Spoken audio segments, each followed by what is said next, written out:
to the universe. This is a China boy representing. This one is like a Bible verse.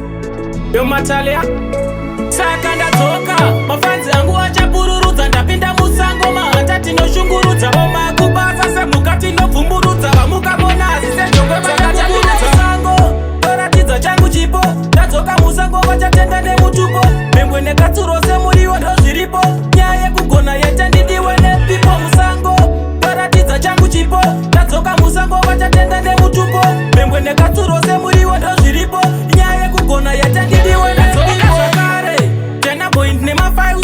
Kuti chaki wakabika iShows. Mangoma ndine hobo ndakasatsa zvimafiles. Kwandabva ndiko kure chimbocheka zvimamiles. For sure ishiri nemuteyo ndinoteya. Sebhora sina pressure inina ndina mweya. Kele kutara vachida kuchiteya. Zvedu zvinofaya tinofamba takachapinda musango. Paratidza changu chipo. Ndadzoka musango vachatenga nemutupo. Mengwe nekatsuro semuriwo ndo zviripo.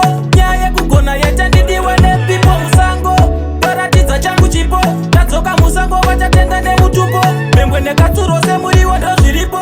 Nyaya yekugona yete ndidiwe nemudhara.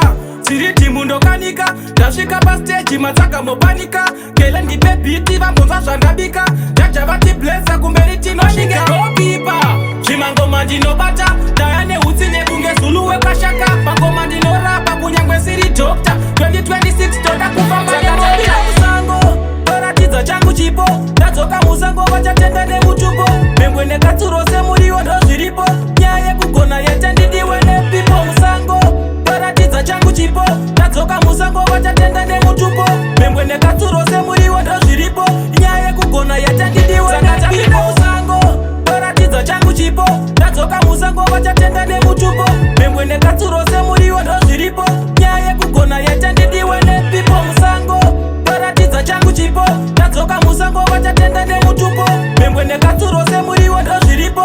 Nyaya yekugona yete ndidiwe nepipo. Changu chipo. Ndo zviripo. Ndidiwe nepipo. Real name El Marco.